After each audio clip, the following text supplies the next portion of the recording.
Ça, c'est la fin du travail pour moi. Voilà. Ok. Moi, je suis plutôt dans une société qui est méritocratique dans le sens où les gens, ils gagnent leur vie parce qu'ils le méritent, parce qu'ils ont travaillé pour le faire. Le problème de la France aussi, c'est qu'il y a énormément d'héritiers, de gens qui viennent de milieux aisés, qui par l'héritage se reproduisent. J'ai dû me battre contre tout le monde pour pas me faire entraîner dans le shit et dans la drogue. Voilà. Culturellement, il faut leur faire comprendre que le conseil a un prix et que ça se paye. Bien sûr. Moi, les cabinets de gestion de fortune qui mettent des frais d'entrée 1%, c'est ridicule. Voilà, ce qui est gratuit n'a pas de valeur. Ça n'a aucune valeur. Donc ton travail a de la valeur. Ok. Et tu payes le haut de gamme, tu payes la Ferrari, bah moi je suis une la Ferrari, tu payes la Ferrari. Voilà. Est-ce que tu as un dernier conseil? C'est pas un conseil, c'est un message. Ce message, c'est protéger votre argent en fait. Se débancariser le plus possible. Ensuite, si vous pouvez le faire, donc une expatriation financière, donc c'est-à-dire sortir l'argent de la France. Mais pour ça, il faut 200 000, 300 000 euros quoi. Et ensuite...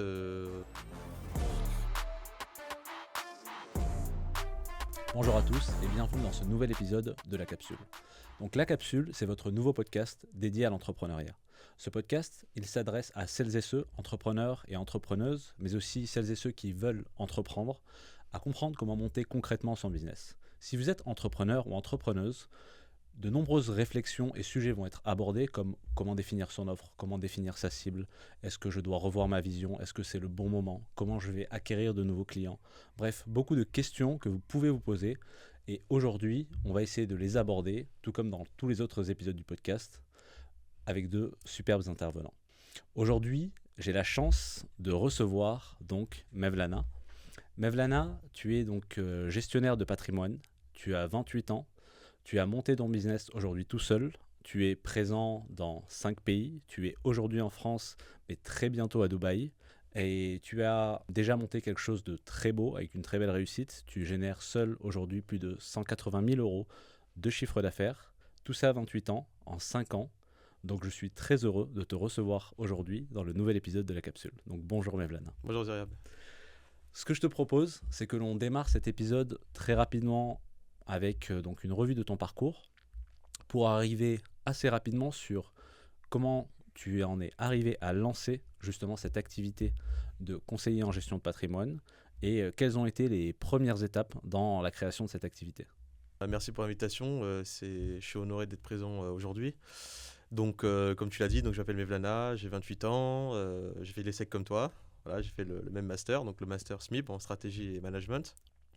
Et c'est vrai que ça fait 5 ans que j'ai fondé mon cabinet de gestion de patrimoine, voilà, qui s'appelle Mevlana Investment et qui est maintenant un groupe international, donc présent sur Paris, sur Dubaï, pays que j'ai choisi pour m'expatrier, mais j'ai des accords aussi au Luxembourg, en Suisse et à Singapour.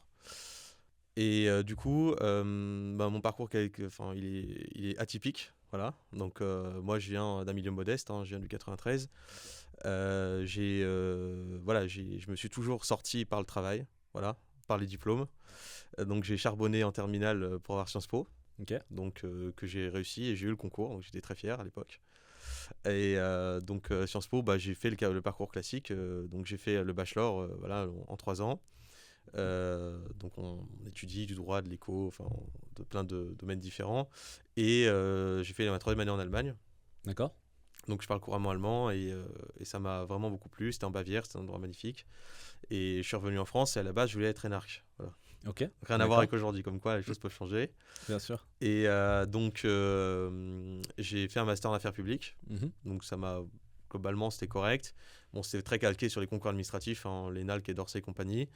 Sauf qu'après ce concours, en fait, je me suis rendu compte que la fonction publique va dans le mur. Voilà. Que, bon, on en parlera tout à l'heure, mais que la France va dans le mur. Et donc, du coup, je me suis dit, il faut que je travaille dans le secteur privé.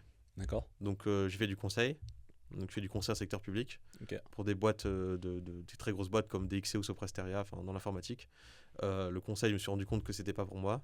Voilà, pour différentes raisons. Ouais. Et que de toute façon, moi, je suis quelqu'un de très atypique, d'électron libre. Je suis quelqu'un de très indépendant. J'adore la liberté, en fait. Et j'adore le contrôle aussi. Donc, ce qui fait que, en fin 2019, j'ai rencontré un autre gestionnaire de patrimoine par relation commune. Et donc, ce gestionnaire de patrimoine-là, il m'a proposé, rejoins mon réseau si tu veux et lance-toi. Voilà. Ok, d'accord. Pour être gestionnaire patrimoine, du coup, je suppose qu'il y a des qualifications spécifiques.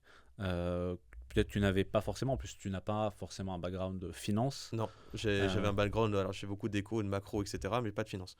Ok. Donc en fait, quand tu te lances, tu crées ton auto-entreprise.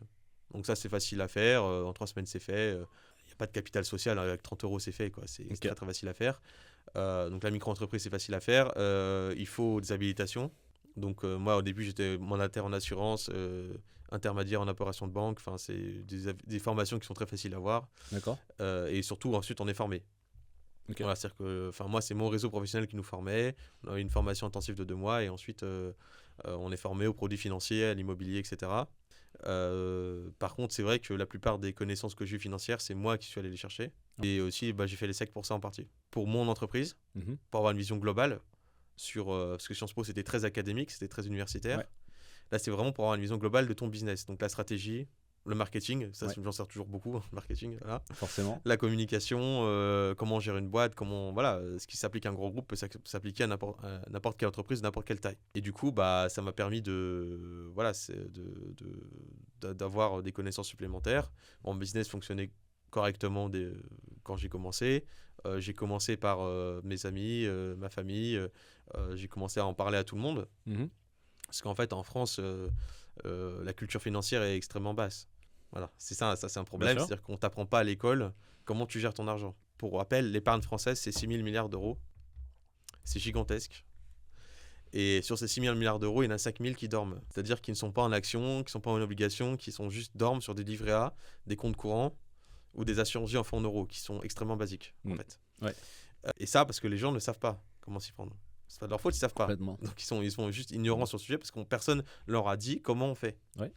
Donc en fait, le marché, il est là, il est énorme. Enfin, pour l'épargne, en tout cas, il est énorme. Bon, pour l'immobilier, c'est beaucoup plus compliqué, ça on en parlera après. Mais en tout cas, pour le marché financier, du déplacement financier, c'est-à-dire que vous me confiez votre argent et mon travail, c'est cet argent de le faire travailler. Ouais. Donc évidemment, c'est un métier qui est extrêmement contrôlé. Donc il y a un KYC, il y a des habilitations à passer, on est contrôlé chaque année. Et évidemment, les fonds sont placés chez un assureur ou chez une banque dépositaire. Okay. Voilà. Parce que je n'encaisse pas les fonds, c'est interdit. Voilà. Parce que Madoff l'a fait et on a vu ce que ça donnait. Voilà, donc ça, plus jamais. Et donc, mais en tout cas, on apporte du conseil envers nos clients. Okay. Et donc là, depuis cette année, je suis conseiller en investissement financier. Donc ce qui est le statut ultime en fait, pour faire ce métier qui permet de proposer tous les produits financiers. D'accord. Ok. Donc, mais c'est des produits à la marge. C'est des fonds immobiliers SCPI par exemple, ou des produits de défiscalisation comme le Girardin. Il faut être CIF donc, pour le passer. Je n'en avais pas besoin avant. Là, vu que je suis totalement indépendant, c'est-à-dire qu'actuellement, j'ai mon groupe, j'ai des partenariats directement avec des banques, des assureurs, des banques privées. Okay. C'est moi qui suis allé tous les chercher. D'accord. Voilà. Parce qu'actuellement, je gère plus de 20 millions, donc je gère 20 millions. Est-ce que ça vous intéresse de travailler avec moi en direct ? D'accord. Donc, je travaille en France avec tous les gros assureurs, voilà, toutes les grosses banques. Ensuite, je travaille avec des fonds d'investissement. C'est moi qui suis allé à Zurich exprès pour aller chercher. Okay. Voilà. Et le fait de parler allemand, ça vous aider, voilà, du coup. Forcément. Et donc, on en parle tout à l'heure, j'ai fait le choix de partir à Dubaï. Ok. Ok, très clair.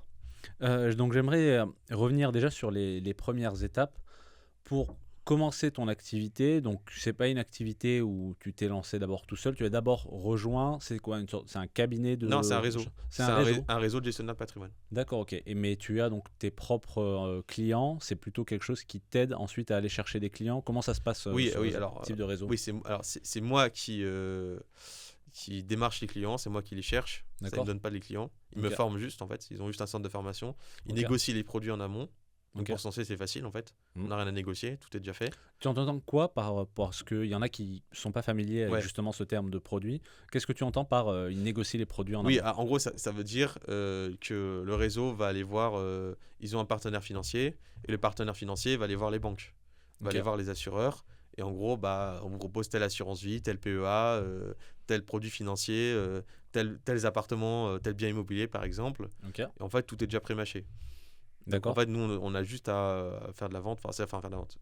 Ce que font beaucoup de gens, mais moi, faire du conseil en tout cas. Ouais. C'est-à-dire aller chercher les clients, leur proposer des biens et des produits financiers, les conseiller évidemment en fonction de leurs objectifs et de leurs besoins.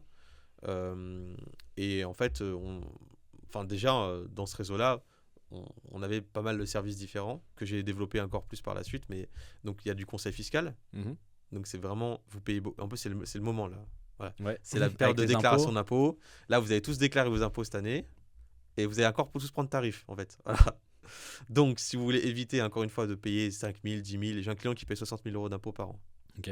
Voilà. Bon, il gagne 300 000, ok. Ouais. Mais c'est quand même énorme. Voilà. Donc pour éviter de payer tout ça, de se dire, j'ai l'opportunité, c'est une opportunité, d'avoir un conseiller patrimonial fiscaliste qui va m'aider à réduire mes impôts, par exemple. C'est un objectif. Le deuxième, c'est les placements financiers, c'est-à-dire de faire travailler l'épargne. De se dire, j'ai une épargne qui dort. Moi, j'ai vu des 500 000 euros sur des comptes courants. C'est pas une blague. J'ai vu des banques qui vantaient leurs assurances via 2% par an. C'est pas une blague. Voilà, c'est la vraie vie, ça. Et donc, pour éviter ça, de se dire, bah ok, par exemple, vous avez l'inflation. L'inflation, c'est un concept fondamental. Ça, en fait, ça devrait être appris à l'école primaire, l'inflation.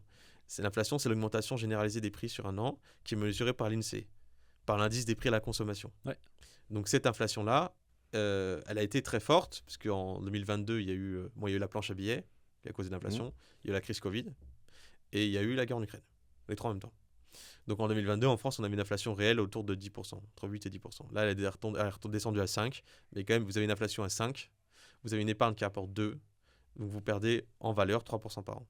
Donc ça veut dire que les placements financiers, c'est mon domaine d'expertise, c'est vraiment là où je suis très très bon. Je fais du trading, j'ai fait aussi de la finance à l'ESSEC, mais j'ai une vraie appétence pour les marchés financiers. Voilà, pour l'investissement sur les marchés, c'est hyper important de placer son argent sur des profils qui vont du plus sécuritaire. Donc, c'est-à-dire, on prend zéro risque, on fait autant, 4-5% par an. Ouais. Au plus risqué, où on décide de prendre beaucoup de risques et on peut se faire des années à 30 comme perdre moins 20. Voilà, ça dépendra des années. Bien sûr. Et tout ça, ça dépend aussi, c'est assez un service qui est plutôt personnalisé à la personne, je suppose, parce qu'on a tous des profils d'investissement qui sont différents. Certains sont prêts à prendre beaucoup de risques, d'autres sont prêts à prendre des risques qui sont beaucoup plus mesurés. Donc j'imagine que tout ça, c'est ensuite personnalisé. C'est ça vraiment qui fait ma différence, c'est que le conseil est sur mesure. C'est-à-dire que chaque personne, comme tu as dit, a des besoins et des objectifs qui sont différents. Ouais. Donc par exemple, je sais pas moi, je prends un exemple d'un couple de retraités. Je pense à un client. Bon. Un couple de retraités, ils ont 70 ans. Okay. Ils n'ont jamais rien fait. Bon, je ne suis pas magicien, mais bon, pour eux, leur objectif principal, ça va être la transmission. C'est comment je transmets mon argent à mes enfants sans laisser trop de plumes. Parce qu'en France, malheureusement, on est taxé aussi après la mort. Ça s'appelle les droits de succession, qui peuvent aller selon un barème entre 0 et 30%. Donc, ça fait mal. Voilà. Donc, pour éviter de payer des droits de succession le moins possible, ça peut être un objectif. Mais par contre, en attendant, l'épargne va être placée sur un profil très, très prudent. Bien sûr. Parce que une personne qui a moins de 10 à 15 ans d'espérance de vie, et encore, on ne sait pas, on ne va pas se mettre à acheter des actions et des cryptos, on perd à gogo. Ouais. Et ensuite, s'il y a un crack, ils ont perdu 30%. Non. Par contre, quelqu'un qui est jeune, déjà j'en ai, quelqu'un qui a 20 ans, 25 ans, le plus jeune il a 19 ans, voilà. Donc il y en a qui commencent, qui ont un peu d'épargne de côté, qui commencent à économiser.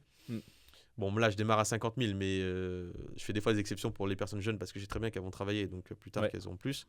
Ces personnes-là peuvent mettre tout en action en fait, tout en crypto, pas de problème. D'accord. Parce que là, on s'en fout si on a tout perdu. Enfin, c'est le cas extrême, hein. On perdra jamais tout, mais c'est pas grave. C'est pas et vous avez les profils intermédiaires, ça c'est la plupart des clients.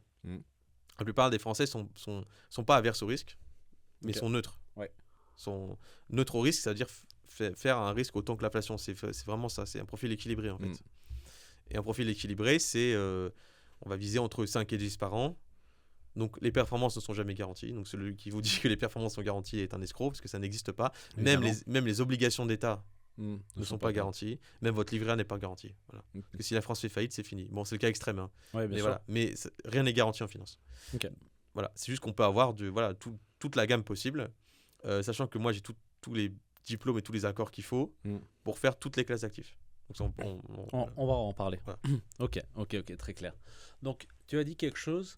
Tu as dit qu'aujourd'hui, donc, tu prenais pour la majorité de tes clients donc, des personnes qui ont un patrimoine autour de 50 000 euros, c'est financier. Ça patrimoine financier. Immobilier, c'est autre chose. Ok, d'accord. Patrimoine financier autour de 50 000 euros. J'imagine que tu n'as pas commencé par ça. Justement, quelle a été ta première offre? Et aussi, il y a toujours cette question en entrepreneuriat de se dire, ok, que ce soit du coaching ou notamment sur le métier de coaching ou de conseil, que ce soit en investissement, il y en a qui disent ok, c'est mieux de pas travailler avec sa famille, avec ses amis, avec ses proches. Je pense qu'on entend de tout. Il y a des choses qui sont vraies, d'autres qui sont moins vraies. Chaque cas est différent. Mais toi, justement, pourquoi tu es parti chercher, et surtout comment on va chercher sa famille? On dit ok, ben, vous inquiétez pas, confiez-moi vos sous, je vais vous faire gagner le million. Ouais, bah alors, chercher sa famille pour le démarrer, c'est pas le plus facile, contrairement à ce qu'on croit. Parce que c'est des gens qui nous connaissent d'avant. Ouais. En fait. Ils ont des a priori, je Voilà. suppose. Alors pour moi, c'est des a priori positifs parce que j'ai toujours été quelqu'un de sérieux et de bosseur. Ouais. Donc pour moi, c'était assez simple. Ok. Mais moi, j'ai mon oncle, ça a pris 4 ans. Voilà. Parce qu'au début, il voulait pas et il voulait pas. Voilà. Bon, bah, j'ai ma tante qui m'a suivi tout de suite. Parce qu'elle avait confiance en moi et c'était la première cliente, voilà, ma tante. D'accord. Okay. Et je lui ai sauvé ses droits de succession d'ailleurs. Parce qu'il y avait un abattement à 70 ans, à 69 ans et 8 mois. Voilà. Ah oui, voilà, donc voilà. Mais par exemple, quand on lance son offre, on a différentes stratégies. Soit on fait une stratégie haut de gamme, mais c'est risqué parce qu'en fait, il faut trouver tout de suite des clients. Parce que c'est des clients assez haut niveau, voilà, qui ont les assises derrière et surtout, il faut être crédible. Bien sûr. Donc, il faut mentir surtout, en fait. Voilà, c'est parce qu'au début, on n'a pas de clients, voilà, c'est que du paraître, quoi. Ouais. Moi, je me sentais pas comme ça. J'ai plutôt préféré travailler déjà avec les gens que je connaissais. Surtout que tu avais 23 ans, c'est ça, quand tu as commencé. Et quand tu as 23 ans, tu es plus immature. Enfin, voilà, tu viens de sortir d'école. Bien sûr, c'est normal. Et surtout, ce qu'il faut voir, c'est que les gens qui te connaissent, ils seront plus tolérants en général. Parce que faire des erreurs, c'est pas grave. Surtout que moi, j'ai une famille quand même assez cool. Ouais. Voilà, donc c'était confier leur argent, sauf que j'étais pas tout seul. Je fais mes rendez-vous avec la personne qui m'a parrainé dans le réseau tout le temps. D'accord. Donc il y avait un backup. Et voilà, dans le réseau, on est 400. Enfin, c'était pas. Il y avait une structure derrière quand même. Ouais, voilà, ouais, bien sûr. Ça les rassurait. Après, oui, j'ai fait des assurances à 1000 €. Voilà. Ce que je fais plus parce que je gagne 40 balles sur ça. Donc voilà, c'est pas comme ça que je vais me rémunérer. Mais je l'ai fait. Et en fait, c'est un métier qui fonctionne beaucoup par bouche à oreille. D'accord. Donc, ce qui fait que ces personnes-là vont m'envoyer d'autres et tout. Voilà. Sauf que le bouche à oreille n'est pas une stratégie gagnante pour moi. Pourquoi ? Parce que on gagne des gros poissons dans le tas, c'est vrai. Mais par contre, le problème de ça, du bouche à oreille, c'est qu'il y a beaucoup de clients qui ne font pas l'effort. Voilà. C'est-à-dire qui ne recommandent pas. Ah oui, qui ne parlent pas de tes services, qui ne te parlent pas de ton entreprise, qui ne t'envoient pas de numéro, qui ne t'envoient pas de contact, qui ne font pas l'effort, qui ne s'en mettent même pas en fait à le faire. Ouais, bien sûr. Soit par égoïsme, ou soit parce qu'ils n'ont pas envie de le faire, ou qu'ils ne savent pas le faire, ou que tout le monde n'est pas commercial. Hein. Non, c'est clair. Et que l'argent, en France, c'est bon. Malheureusement, c'est tabou, c'est cliché. Ouais. C'est une mentalité que je trouve pourrie sur l'argent, mais bon, ça date depuis très longtemps. Hein. Ça date de la religion chrétienne et ça déteint toujours. Toi qui es dans ce milieu, tu confirmes que oui, il y a un gros tabou au niveau de l'argent un énorme en tabou. France. Énorme. Mais pas qu'en France. C'est le cas de l'Allemagne. D'ailleurs, ça m'a vraiment étonné en Allemagne. C'est le cas de l'Espagne, de l'Italie, de beaucoup de pays d'Europe où en fait l'argent c'est mal. Voilà. Okay. Enfin, tu prends, par exemple, moi je suis désolé, mais Carlos Tavares, il mérite ses 37 millions. Il mérite ses 37 millions parce qu'il a fait un bénéfice de 34 milliards pour PSA, pour Stellantis. Ouais. Donc c'est pas grave en fait. Et j'ai des cadres chez Stellantis qui ont entre 5 et 10 000 actions par an gratos. Donc voilà, donc ils ont arrosé tout le monde en fait. Voilà. Ouais. Il y a des primes, des bonus pour tout le monde. C'est comme aux Émirats, c'est pareil. Emirates, ils ont fait un bénéfice record de 5 milliards. Ouais. Ils ont donné un bonus de 200%. Ils ont doublé le salaire de tout le monde. Ah oui, d'accord. Voilà, ils ont doublé le salaire de tout le monde. Donc pour retenir les gens. Ouais. Voilà. Donc moi je trouve que c'est bien, ça c'est vertueux, c'est-à-dire qu'ils redistribuent les fruits de ce qu'ils ont gagné. En France, il y a de la jalousie. Voilà. C'est-à-dire que les gens ne veulent pas montrer leur argent. C'est un choix, on n'est pas obligé de montrer son argent. Moi, ce que je trouve, c'est qu'aux Émirats, c'est un peu vulgaire. Voilà. Ouais. Moi, je préfère la Suisse où c'est assez discret. Bon, ils montent leur belle montre, ils montent leur voiture, mais voilà, ça reste discret quand même. Ouais. Et là-bas, l'argent, c'est pas un tabou. Voilà. C'est normal. Ce qu'il faut voir, c'est que l'argent, pour moi, c'est pas une fin en soi, c'est un moyen de réaliser tes objectifs. Ouais, je suis assez d'accord. Et ça, c'est-à-dire que voilà, chacun son truc. Moi, mon rêve, c'est d'avoir une maison dans les Alpes. Voilà. Ouais, ok. Voilà, ça, c'est mon rêve. Une belle maison en Suisse ou en Autriche, voilà, en face des lacs, c'est magnifique. Une maison sur le lac. Voilà, une belle maison sur le lac avec les montagnes derrière, avec l'air pur, c'est voilà. Ah, ça coûte 2 ou 3 millions. Bon quand je les aurai, je serai content. Voilà. Il y a d'autres personnes, c'est de faire le tour du monde. Il y a d'autres personnes, c'est de construire une belle famille. C'est d'autres. Voilà, chacun a ses objectifs différents. Il y en a d'autres, c'est d'acheter la Porsche. Bon, ok, très bien. Mais c'est juste que si on n'a pas d'argent, on fait rien. Voilà. Je suis d'accord avec toi. On fait rien et on est dans une société qui s'appauvrit. Et en fait, on est une société surtout de tout le monde contre tout le monde, quoi. Et donc, leur objectif final, c'est le revenu universel. C'est-à-dire que plus personne ne travaille et qui gagnent leurs 1500 euros par mois et qui ferment leur bouche. Ça, c'est la fin du travail pour moi. Voilà. Ok. Moi, je suis plutôt dans une société qui est méritocratique dans le sens où les gens, ils gagnent leur vie parce qu'ils le méritent, parce qu'ils ont travaillé pour le faire. Alors oui, et le problème de la France aussi, c'est qu'il y a énormément d'héritiers, de gens qui viennent de milieux aisés, qui par l'héritage se reproduisent. Voilà. Et des personnes comme moi qui viennent d'un milieu pauvre du 93, voilà, où on partait pas en vacances parce qu'on n'avait pas d'argent et voilà et compagnie, ça j'ai connu. En fait, on est très peu. Enfin, c'est juste que moi j'ai dû me battre contre tout le monde pour pas me faire entraîner dans le shit et dans la drogue. Voilà. Et donc pour revenir sur la question de l'argent, pour moi c'est un moyen qui est super intéressant et surtout qu'il est possible en fait de faire de l'argent avec de l'argent. Donc à partir de ce qui s'appelle la liberté financière. Donc ça c'est le stade ultime. C'est de se dire, moi mon objectif c'est que à 35-40 ans, je pense que c'est faisable, que j'arrête, enfin c'est pas que j'arrête de travailler, mais que je continuerai à travailler par plaisir. En fait. De me dire que j'ai 4000, 5000 qui tombent chaque mois sans rien faire, parce que j'ai acheté des appartements, parce que j'ai des cryptos, parce que j'ai des actions, parce que voilà, j'ai investi. Oui, que ton argent travaille pour toi et que ce ne soit plus toi qui travaille pour faire de l'argent. Exactement. Ok, non mais c'est très clair. De toute façon, c'est un bel objectif. Ça, je suis entièrement d'accord avec toi qu'on a tous besoin d'argent. On pourrait... alors c'est vrai que c'est pas le but du podcast, mais cette partie méritocratie, en France, ça peut être un grand sujet de débat. Parce qu'effectivement, on parle de méritocratie, on te dit souvent que tout est possible, que quand on veut, on peut. Mais il y a aussi une autre phrase qui est vraie, c'est que quand on peut, on veut. C'est que quand on a les moyens, c'est aussi forcément plus simple. Maintenant, ça ne veut pas dire qu'on ne peut pas se battre pour arriver à nos objectifs. Et je pense que même s'il faut faire 2 fois, 3 fois, peut-être 5 fois plus d'efforts que certaines personnes, il y a moyen d'y arriver. C'est une question d'état d'esprit en fait. C'est vraiment une question de se dire... Et d'environnement aussi, je trouve. L'environnement joue beaucoup, évidemment. Mais il y a les deux en fait. Et l'éducation joue beaucoup, évidemment. C'est le rôle des parents aussi. Parce que là, on a des parents qui sont démissionnaires et qui redonnent tout à l'école. On a une école qui s'effondre. Bon, c'est compliqué de faire émerger des profils. Voilà. Mais ce qu'il faut, pour moi, c'est de se dire... je fais un travail sur moi vraiment. De me dire... Tu es intelligent, tu as toutes les capacités pour aller très loin. Donc pourquoi je vais me limiter en fait ? Voilà. Okay. Il faut se donner tous les moyens. Donc moi ce que j'ai fait, c'est que j'ai fait 5, là en ce moment je fais 4 ou 5 soirées par semaine de networking. Voilà, je suis pas obligé de les faire. Je travaille tous les jours de 9h à 23h. Voilà. Je fais des déplacements partout dans le monde. Je fais pas pour mon business, c'est parce que je sais que ça va me rapporter de l'argent. Tout ce que je calcule les choses dans ma perspective de croissance et de développement en fait. Et surtout je suis quelqu'un de pragmatique. Voilà. Moi j'aime bien quand les choses elles marchent. Voilà. C'est-à-dire que c'est pour ça que j'ai à Dubaï. C'est à Dubaï, tu vas à l'aéroport, tu veux un numéro, une carte SIM, ils te la donnent en 2 minutes. Voilà, top chrono, 2 minutes. Ici tu veux ouvrir un compte bancaire, ça te prend un mois. Voilà. Tu veux une carte vitale, ça te prend 6 mois. Et tu fais une démarche n'importe quelle administration, c'est hyper lent. C'est pas possible ça. C'est que le problème aussi, c'est que la personne, elle peut avoir toutes les bonnes intentions du monde. Elle peut être déterminée, motivée, avoir un réseau, avoir de l'argent, tout ça. Ok. Mais tu es broyé par le système. Voilà. Okay. Voilà. Le système fiscal broie les gens en France. Et broie les entrepreneurs. Donc si tu n'optimises pas, t'es mort. C'est juste, je prends l'exemple simple, c'est que tu as une SAS ou une SARL. Pour quelqu'un qui a une SAS ou une SASU, parce qu'il y a beaucoup de consultants qui ont une SASU par exemple. Bon. Tu sors de l'argent de ton compte pro vers ton compte perso, tu payes 40%. Plus tu mets ton IS, impôt sur les sociétés, c'est 15% jusqu'à 57 000 euros et 25% après.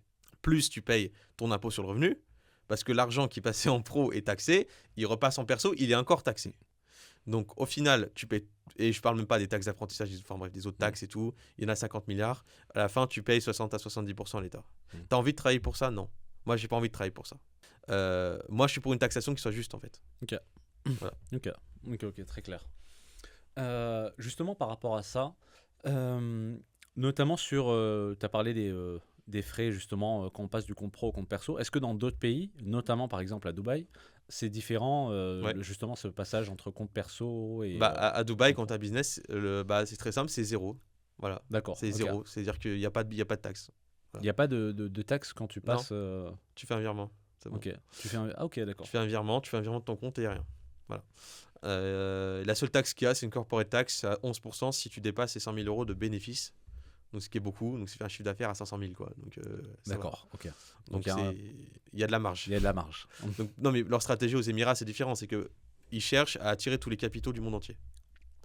Ok. Donc, je fais de l'immobilier là-bas. Il y a énormément de programmes immobiliers qui sortent tout le temps. Il y a des énormes projets. Il y a les îles artificielles. Là, ils vont recréer un nouveau Palm, en fait. Enfin, un énorme complexe qui s'appelle Dubai Island, qui est un projet magnifique d'ailleurs dans le nord de Dubaï, que je vais visiter cette semaine. Il y a le Real Madrid qui a créé son musée. Voilà. Il y a des énormes projets comme ça. Et ce qu'ils veulent aussi, surtout, c'est, au-delà que ce soit un parc d'attractions, parce que le parc d'attractions, Paris aussi, c'est un parc d'attractions, voilà, si on veut, mais c'est d'attirer vraiment des investisseurs, en fait. Ouais, Et complètement. des startups, des entreprises qui se créent, comme la mienne, sur Ouais. place. Et du coup, à Dubaï, ce qui est bien, c'est que tu as 40 free zones, Mm. donc c'est des zones franches, Ouais. dans lesquelles tu n'as pas de taxes. D'accord. C'est un peu sur le modèle chinois. Mm. Et c'est une ville qui s'est construite d'abord sur le modèle américain et ensuite sur plutôt le modèle chinois. Et donc, l'avantage de Dubaï, c'est que tu n'es pas emmerdé par l'État en permanence, tu n'as pas de taxes, tu n'as pas de charges, il n'y a pas de droit du travail. Donc, alors les gens vont dire oui, c'est horrible, nanana, mais non, en fait. Parce que là-bas, c'est les employés qui ont le pouvoir, c'est pas les patrons. Moi, je voulais recruter des gens pas chers, ils m'ont dit non, en fait. C'est-à-dire que si tu veux recruter quelqu'un là-bas de bien qualifié, qui a fait un master comme moi, qui Ouais. est bien câblé et tout, ça te coûtait 2000 ou 3000 euros, ça fait 10 000 dirhams, quoi. Donc, voilà, donc c'est eux qui. Enfin, quand tu as des endroits, justement, où l'offre d'emploi s'ajuste tout de suite à la demande, Mm. ça crée des pressions sur les salaires et ça permet surtout d'embaucher facilement, Ouais. de licencier facilement. Si la personne en a marre, le jour au lendemain, elle s'en va. Ouais, En bien France, sûr. tu as 3 mois de préavis. Voilà, donc moi, j'aime beaucoup ça. Mm. Et j'aime beaucoup les endroits où en fait tout va vite et tout est rapide et tout se passe bien en fait. Ok. Voilà. Ouais, je comprends tout à fait. C'est vrai que on pourra toujours défendre la France, mais il y a toujours une partie bureaucratie qui Voilà. limite énormément le temps. Je vais revenir sur notamment, encore une fois, sur ton parcours et sur la partie, notamment sur les débuts. Ok, donc tu es parti chercher d'abord ta famille, tes Ouais. proches pour établir ta première offre, enfin tes premières offres. Et ensuite, comment on passe de ça à à demander à avoir des clients qui n'ont seulement à partir de 50 000 Ouais. balles de patrimoine financier. Ouais, Donc, ça c'est comment l'évolution, elle se fait? l'évolution, ça se fait sur la montée en gamme des clients.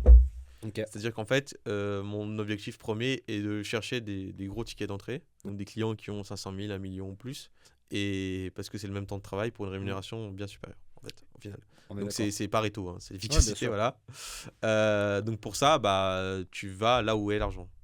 C'est-à-dire que moi, je suis allé au golf, hein, voilà, je suis allé dans un endroit où j'en avais rien à faire, mais c'est parce que je peux vraiment partir là-bas pour pas que pour faire de l'argent aussi, pour faire Ouais. des amis, pour avoir un réseau, et que tout le monde y va pour ça. D'accord. T'as des business Ok. clubs, bon, je les C'est ai quoi justement les endroits, quelqu'un qui a une offre, même si c'est pas forcément de la gestion de patrimoine, tu vois, Ouais. mais qui veut justement aller, qui a besoin d'aller chercher de plus gros clients, tu vois, quelles sont un peu les t'as les stratégies clubs d'affaires déjà. Ouais. Moi, je les ai fait, les BNI, tout ça. Bon, là maintenant, j'y vais plus, mais c'est bien pour démarrer. Ça donne D'accord. un beau réseau. Et En France, tu as dit quel nom? BNI, BNI, ok. ça, c'est pas que français, c'est un énorme réseau d'affaires international. D'accord. Mais il n'y a pas que celui-là. Il y a, il y a la CCI, c'est gratos. Vous avez votre CCI, la Ouais. chambre de commerce, du coup, qui fait des after-work tout le temps. Bien sûr. Vous avez sur Paris des after-work dans tous les domaines. Voilà. Ouais. Moi, je suis allé dans ce qui me plaisait. Moi, j'aime bien l'histoire, j'aime bien la finance. Voilà, j'aime bien l'économie. J'allais dans les choses qui me plaisaient. Hmm. Voilà. Et il faut toujours aller à des trucs où il y a un cocktail à la fin, sinon ça sert à rien. Voilà. Bien sûr. Voilà, petit tips, voilà. Et vous avez des réseaux d'affaires qui sont dans votre domaine et qui sont pas dans votre domaine. Hmm. Alors moi, je suis un métier qui est très généraliste, donc je vais partout. Ouais. Parce que moi, c'est vraiment gérer la fortune des personnes. Donc Bien sûr. n'importe qui peut être concerné. Et aussi, moi, j'ai très vite compris qu'il fallait chercher les chefs d'entreprise. D'accord. Parce Ok. que les chefs d'entreprise, ils ont pas mal de trésorerie. Pour ceux qui ont un business qui tourne bien, ça tourne bien. Ouais. Sauf qu'ils sont massacrés fiscalement. Et pareil, une entreprise peut investir sa trésorerie. Ouais. En fait. Et ils ne le savent pas. Voilà. Et ils peuvent se créer un patrimoine gigantesque avec leur boîte. Hmm. Bien plus qu'un particulier, en fait. Ok. D'accord. Donc voilà, mais oui, il y a des endroits pour faire du réseau, il y en a partout. Alors, c'est mieux d'être dans une grande ville. C'est Ouais. vrai que ça aide. Donc, soit Paris, soit les villes de province, hein, Bien Toulouse, sûr. Bordeaux, Lille, enfin voilà. Mais vous avez des clubs d'affaires partout, vous avez des initiatives du département, de la région, enfin voilà. Premier message, c'est si vous êtes entrepreneur, ne restez pas dans votre coin. Non, C'est surtout pas. bougez-vous et allez chercher le réseau là où il est. Sortez de chez vous et allez rencontrer des gens. Voilà, faut sortir. Ok. Faut sortir chez soi. Ok. Donc très clair pour ça. Et donc ça, c'est vraiment toi, ton principal canal d'acquisition du coup de clients, c'est de la rencontre et du bouche à oreille. Ouais, alors pour l'instant, c'est toujours le réseautage et le bouche à oreille. Ok. Après, c'est vrai que je me suis mis à Internet depuis 1 an. C'était un peu tard, je trouve, et j'aurais dû le faire dès le départ en fait. D'accord. Voilà, donc ça, c'est un autre message aussi. Lancez-vous sur Internet tout de suite parce qu'en fait, ça coûte rien. Faire une vidéo. Moi, je fais des vidéos sur TikTok, ça me coûte rien du tout, ça me prend 1 minute. Voilà. Oh, ouais, c'est vrai. Donc ça va vite. Insta, pareil. Ce qui est long, c'est YouTube. Bon, c'est plus long à faire. C'est une autre stratégie, mais c'est bien aussi. Et voilà. Si vous avez une boîte, créez-vous votre page perso sur LinkedIn, quoi. Bien Et sûr. pro aussi. C'est la base. Hein. Ça, vous n'êtes pas dessus, vous êtes invisible. Faites-vous connaître. Après. Moi, là, parce que j'ai plus de budget, donc je me fais aider par une agence de com. Ok. Voilà, ça fonctionne très bien. Ouais. J'ai des agences marketing, des agences de com. Moi, je suis vraiment dans l'aspect qu'on ne peut pas tout faire soi-même. En fait. Je suis d'accord. Et mes clients me délèguent la gestion de leur fortune. Donc moi, je délègue ma communication. Voilà. C'est-à-dire que ce n'est pas mon domaine. Il y a des gens qui sont très bons là-dedans, qui sont très bons en personal branding, parce que j'ai appris à l'ESSEC d'ailleurs, personal branding, qui sont très bons en marketing, qui sont très bons en com, et des très bons community managers. Voilà. Faut trouver les bons. Ça, c'est le...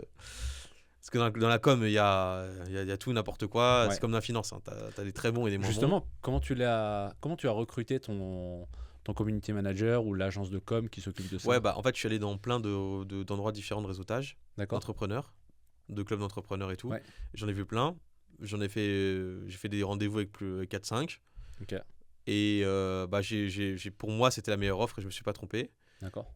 Et il y a aussi alors ça, c'est l'intuition. Quoi. Voilà. Ouais, bien sûr. Ça, comme dans tout, mais c'était la bonne intuition. Voilà. Je me suis dit, celle-là, elle a l'air bien. Okay. Le site qu'on a fait, il est nickel.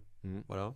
Donc ils se sont occupés de quoi? De faire le site. Okay. De faire le site. Là, on construit l'image personnelle, la charte graphique. D'accord. Et le community manager, ce sera quelqu'un d'autre, par contre. C'est un autre métier. C'est quelqu'un qui fait plutôt les posts, qui fait les vidéos, qui fait tout ça. Qui va faire tes posts sur LinkedIn. Voilà. Etc. Okay. Et qui génère du trafic. Ouais. Et après, donc c'est bien de générer du trafic, mais après, ce qui est mieux, c'est de convertir. Voilà. Bien sûr. Ça, c'est... Et donc, ça, c'est plutôt quelqu'un comme eux, une agence marketing qui va faire ça. Qui va faire du SEO, qui va faire du... Voilà. Ok. Est-ce que... Donc, tu as dit que tu t'y es mis seulement l'année dernière. Est-ce que ça a un rapport avec... avec tes résultats, c'est-à-dire en termes de chiffre d'affaires, et tu t'es dit c'est seulement une fois que j'atteins un certain nombre de chiffres d'affaires que je vais passer à la com, ou tu penses que c'est quand même quelque chose que tu aurais pu faire avant ou beaucoup plus tôt, déléguer cette partie communication? Avant, parce qu'en fait, même si tu n'as pas l'argent, tu peux te demander de l'argent. Les subventions, alors en France, par contre, tu es taxé, mais tu as 50 milliards de subventions. Donc voilà, ça, tu peux en demander. Hein, t'inquiète pas, la région, le département, la BPI, tout ça, ils prêtent. Hein. C'est assez facile Non, c'est l'enfer. C'est l'enfer? C'est l'enfer, mais je pense que c'est fait pour. Parce que, voilà, pour pas que tout le monde demande, c'est l'enfer, mais bon, faut le faire quand même. Voilà, faut faire des dossiers, comme ça. Voilà, mais... C'est accessible à beaucoup d'entrepreneurs, du moins. Oui, il y a des prêts sans condition. Hein. Ok. C'est pas énorme, c'est 2 000, 5 000, 10 000 euros, mais il y en a. Okay. Et après, quand tu as un chiffre d'affaires, quand tu as des bilans, ils prêtent beaucoup plus. D'accord. Voilà. Ils complètent à 50% ce que font les banques quand même. Hein. Donc, tu prêtes 100 000 à la banque, ils donnent 100 000, ils prêtent 100 000 et tu les rembourses après. Donc si, il y a beaucoup de trucs. Mais d'ailleurs, il y a même un site qui s'appelle Aide Entreprise. Donc voilà. Ouais. Donc voilà, donc là, il y en a plus de 500, hein, donc c'est énorme. Donc moi, j'ai mis mon activité, mon secteur, mon statut, et voilà. Toi, tu es passé par là? Ouais. Par la recherche de subventions? J'en ai fait quelques-unes, ouais. D'accord, mais pour moi, c'est l'investissement. J'investis dans la com, j'investis dans... Ils m'avancent les fonds, je les rembourse plus tard, et voilà. D'accord, ok. Donc c'est sous forme de... c'est vraiment sous forme de prêt. Ouais, c'est une avance remboursable. Et donc oui, non, Internet, c'est pas une excuse. Et de toute façon, il y a des choses qui coûtent rien. LinkedIn, ça coûte rien. TikTok, ça coûte rien. Après, oui, faire des vidéos quali comme là dans un studio, ça coûte. Avoir une vraie stratégie de com, ça coûte. Mais moi, ça me dérange pas de dépenser 5 000 pour récupérer 10 000. En fait. Ouais, bien sûr. Voilà. Tant que le ROI il est bon, ouais. Voilà, mais il faut trouver avec les bonnes personnes, ça se travaille, ça se calcule. Mais oui, vous avez différentes façons de communiquer sur Internet. Voilà, vous avez différentes stratégies et chacun fait en fonction de ce qu'il veut. Ok. Et justement, tu as parlé du personal branding. Est-ce que tu considères que c'est quelque chose d'important justement de le développer? Est-ce qu'on doit le développer, j'ai envie de dire presque dès le début de son activité? Et comment on le construit? Parce que toi, j'ai déjà rien qu'avec ta personnalité, les choses assumées que tu dis sur l'économie, sur la Ouais. finance, tu te construis un personal branding. Oui. Est-ce que tu as une stratégie, mais bien définie par Oui. rapport à Ah ça? oui, moi j'ai une stratégie. Ma stratégie, c'est de dire ce que je pense et d'alerter les gens. Voilà. Ok. Et alors, ça marche pas. C'est risqué comme stratégie, mais voilà. Mais je préfère faire ça. Et surtout, au-delà de ça, c'est que moi j'ai une stratégie d'expertise. Et là, j'ai commencé à faire des vidéos vraiment expertes, des articles, et je ferai des vidéos YouTube qui seront beaucoup plus techniques, où vraiment j'ai rentré dans le détail de l'investissement. Et j'adore la géopolitique, je ferai des vidéos, parce que les deux sont liés. Les finances et géopolitique sont très liés. Et peu de gens font le lien, mais c'est très très lié. Donc, ça, c'est très lié à ma personnalité. Ouais. Voilà. Mais en fait, le personal branding ne marche que dans les métiers où tu vends ta personne. Parce que tu lances une marque de parfum, bah, tu fais ton branding sur ta marque de parfum. Voilà. Tu mets une marque de cosmétiques, c'est pareil. Mais moi, ce que je vends à mes clients, c'est moi. Voilà, alors, mes produits sont très bons, oui. Je peux dire que j'ai les meilleurs produits de la Terre, tout le monde dit ça en fait. Voilà. Donc, ce qui fait la différence, c'est l'expertise, le suivi, le conseil. Moi, mes clients, les premiers clients que je suis depuis 6 ans, ils sont toujours là. Voilà, et je suis toujours. Moi, je suis là dans la durée, je suis là dans le long terme. Je prends le temps avec les gens. Je fournis des solutions vraiment très poussées. Je n'ai aucun conflit d'intérêt. C'est-à-dire que vu que je travaille en direct avec tout le monde et que je suis payé de la même manière, que je place en Suisse, au Luxembourg, à Dubaï ou je sais pas où, c'est pareil. Donc au final, c'est dans l'intérêt de la personne. Donc quand ils voient ça, bah, ça fait toute la différence en fait. Parce que tu vas chez ta banque, ça n'a rien à voir. Voilà. Qu'est-ce qui fait justement que pour toi, les clients restent chez toi? Parce que c'est quand même, quand on est sur un métier de l'accompagnement, c'est toujours un gros challenge. C'est bien d'arriver. La première étape, c'est oui, certes, de choper ses clients. La deuxième étape, c'est de les garder, de les accompagner sur le long terme et qu'ils ne partent pas. Donc, pourquoi ils partent pas? Parce qu'ils n'ont pas mieux ailleurs. C'est tout. D'accord. Parce que les résultats sont là. Oui, parce que les résultats sont là. C'est parce que déjà, les performances financières sont là. Quand ils voient qu'on est passé de 10 000 euros d'impôt à 2 000, bon, ça se voit tout de suite. La réduction d'impôt, je la calcule à la centime près pour l'année suivante. Voilà. D'accord. Donc les performances financières c'est plus long terme, mais les résultats financiers et des impôts c'est immédiat. Voilà, quand j'ai fait des livraisons de biens neufs qui sont nickel, qui sont super beaux et où il y a voilà, où il y a le locataire qui sont dedans, le client il sort 100 balles de sa poche par mois, ce qui était le cas à l'époque. Il réduit 5 000 euros d'impôt avec, ou c'est une location meublée, donc du coup il paye aucun impôt sur ses loyers, il a un énorme rendement. Bah, il est content en fait. Bien sûr. Donc pourquoi il va partir? C'est tant que le client est content, il part. Après, oui, ça arrive des fois que le client veut partir, bah, il est libre. Hein. Moi, les gens sont libres de ce qu'ils font. Voilà. D'accord, ok. Et concernant aussi la stratégie de prix dans la gestion de patrimoine, comment elle est établie? Comment on fixe son prix justement par rapport à ça? Le pricing, en fait, vous avez déjà... Alors, j'ai redressé. Il faut voir l'écosystème en fait. Voilà, parce que c'est la gestion de patrimoine, s'il y a tout et n'importe quoi, et c'est très vaste. Donc, alors, vous avez les banques. Pour moi, c'est pas la gestion de patrimoine. C'est juste les banques, c'est un coffre-fort. Vous déposez votre thune et c'est tout. Les banques ne font pas de gestion de patrimoine. Elles n'ont pas le temps et surtout elles n'ont pas les compétences. C'est-à-dire que les conseillers bancaires que vous avez, c'est la réalité, sont très peu diplômés. C'est des BTS Bank en général, Bac+2, et surtout ils sont là pour vendre. En fait, ce sont des vendeurs. Donc, en fait, ils ont des objectifs chaque année. Moi, j'ai des amis qui sont conseillers bancaires. Hein, d'ailleurs, il y en a un peut-être qui se reconnaîtra, mais voilà. Et, moi, il m'a dit, déjà, il gère 800 clients. Donc, comment vous voulez faire un suivi personnalisé avec 800 clients? C'est impossible. Bien sûr. Et surtout, il dit, ce mois-ci, tu vas vendre tant de livrets A. Et si tu vends tant de livrets A, tu auras ton voyage. Voilà. D'accord, ok. Donc, ce qui était le cas pour un client récemment, qu'ils ont voulu lui fourguer une assurance vie à 2%. Il a dit que c'était en plus à durée limitée. Enfin, non, mais... un produit financier, il n'y a pas de durée limitée. Hein. C'est-à-dire que vous avez l'argent, vous pouvez souscrire quand vous voulez, hein, y compris le week-end. Enfin voilà, donc non seulement ils mentent, et en plus ils ne fournissent pas de conseils pour leurs clients. En fait. D'accord. Ils veulent juste vendre leurs produits. Ils vendent leurs produits, ils prennent les commissions. Et moi, j'ai un autre ami qui travaille chez BNP. Enfin, tout ce qu'il m'a raconté sur toutes les banques en fait font leurs bénéfices Ouais. sur les frais énormes qu'ils prennent en frais de tenue de compte, en frais d'assurance vie, en frais de gestion, en frais de... Voilà. Et Ouais, bien sûr. c'est comme ça qu'ils font leurs bénéfices. Mm. Donc ça, on écarte tout de suite. Et en rendez-vous, bah voilà, ce que je dis à mes clients, est-ce que vous êtes content de votre banque? Il y en a 90% qui me disent non. Ok. Voilà. Ensuite, il y a les banques privées. Alors déjà, les tickets d'entrée sont élevés. C'est 500 000 € en général, minimum. C'est un peu mieux que la banque normale, mais ça reste à manquer. Donc, son objectif est de vendre que les produits de la banque. Ouais. Voilà. J'ai des clients, pareil, BNP, Société Générale, Crédit Agricole, qui étaient en banque privée et qui avaient que les produits de la banque. Donc, l'indépendance, elle est zéro, en fait. C'est un peu mieux, mais c'est pas extraordinaire. Ouais. Et après, vous avez la gestion de fortune, ce que je fais. Alors, moi, pour l'instant, je suis assez bas quand même. Hein. 50 000, c'est assez bas comme seuil. C'est volontaire, c'est pour rester accessible. Ok. Mais je remonterai de plus en plus. Hein. En fait, c'est plus tu as des clients élevés en volume, plus tu vas chercher ces clients-là. Ok. Voilà.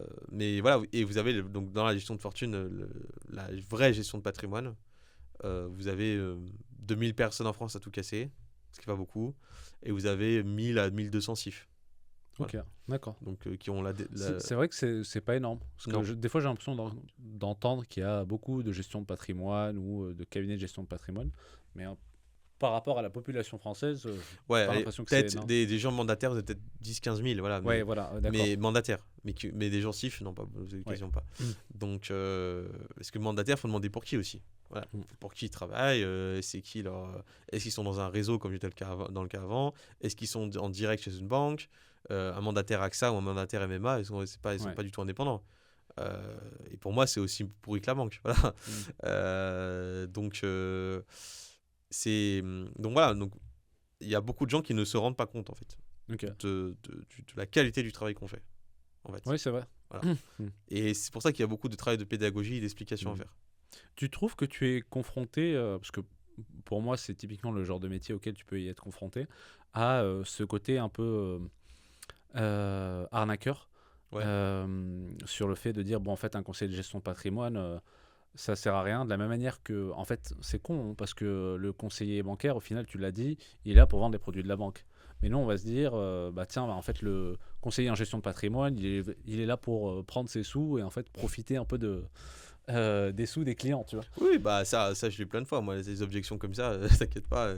Bah moi je leur répondrais en fait très simple, bah gérez vous-même. Gérez vous-même. Si vous n'êtes pas content, en fait, si vous dites qu'on est des escrocs, bah gérez vous-même. C'est moi, ok, je prends des frais, mais je vous fais gagner peut-être 2 ou 3 fois plus que vous avez avant. Bon, au final ça va, hein, c'est gagnant-gagnant.